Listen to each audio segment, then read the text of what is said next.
ഹജ്ജിന്റെ 4ാം ദിനമായ ഇന്ന് ഹാജിമാർ കല്ലേറ് കർമ്മം തുടരുകയാണ്. മലയാളി ഹാജിമാരിൽ ത്വവാഫ് കർമ്മം പൂർത്തിയാക്കാൻ സാധിക്കാത്തവർ അതും ഇന്ന് പൂർത്തിയാക്കും. ഹജ്ജിലെ പ്രധാന കർമ്മങ്ങൾ പൂർത്തിയാക്കി പകുതിയോളം ഹാജിമാർ നാളെ മിനായിൽ നിന്നും മടങ്ങും. 2 ദിവസത്തിനിടെ 6 മലയാളി ഹാജിമാർ ആരോഗ്യപ്രയാസങ്ങളാൽ മരിച്ചിട്ടുണ്ട്.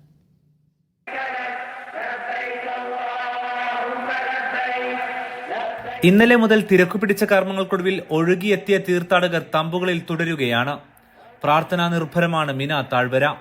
ഓരോ വഴികളിലും പ്രാർത്ഥനകളോടെ നടക്കുന്നുണ്ട് വിശ്വാസികൾ.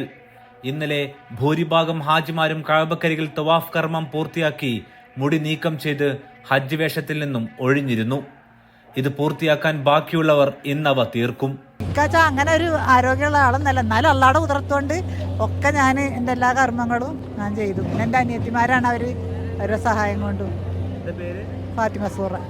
കല്ലേറ് കർമ്മം ഇന്ന് 3 സ്തൂപങ്ങളിലാണ്. നാളെയും കല്ലേറ് കർമ്മം പൂർത്തിയാകുന്നതോടെ ഹജ്ജിന് അവസാനമാകും. എന്നാൽ സൂര്യാസ്തമയത്തിന് മുന്നേ പോകാനാകാത്തവർ ഒരു ദിനം കൂടി മിനായിൽ രാപ്പാർക്കും. അവർ മറ്റന്നാൾ സൂര്യാസ്തമയത്തിന് മുന്നോടിയായി ഹജ്ജിൽ നിന്നും വിട പറയും. എനിക്കിതൊന്നും ചെയ്യാൻ പറ്റും. ഞാൻ പകുതി കാര്യങ്ങൾക്ക് തന്നെ എനിക്ക് വരച്ചു തുടങ്ങിയാണ്. ഭയങ്കര തിരക്കും ഭയങ്കര ചൂടും.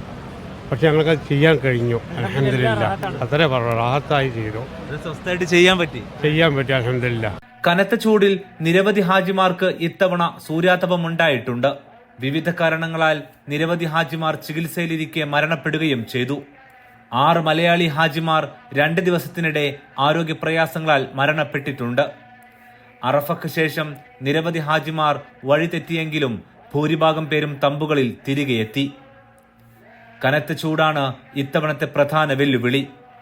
എങ്കിലും പ്രധാന കർമ്മങ്ങൾ വലിയ പ്രയാസമില്ലാതെ പൂർത്തിയാക്കാൻ ഹാജിമാർക്ക് സാധിച്ചത് ഇത്തവണത്തെ നേട്ടമാണ്. തിരക്കുപിടിച്ച കർമ്മങ്ങൾ പൂർത്തിയാക്കി മിനായിലേക്ക് തന്നെ തിരികെ എത്തുകയാണ് ഹാജിമാർ. ഇനിയുള്ള 3 ദിനങ്ങളിലും കല്ലേർ കർമ്മങ്ങൾ മാത്രമായിരിക്കും ഹാജിമാർക്ക് ബാക്കിയുണ്ടാവുക. മിനായിൽ നിന്നും സാബി സലീമിനൊപ്പം അഫ്താബുർ റഹ്മാൻ, മീഡിയ 1.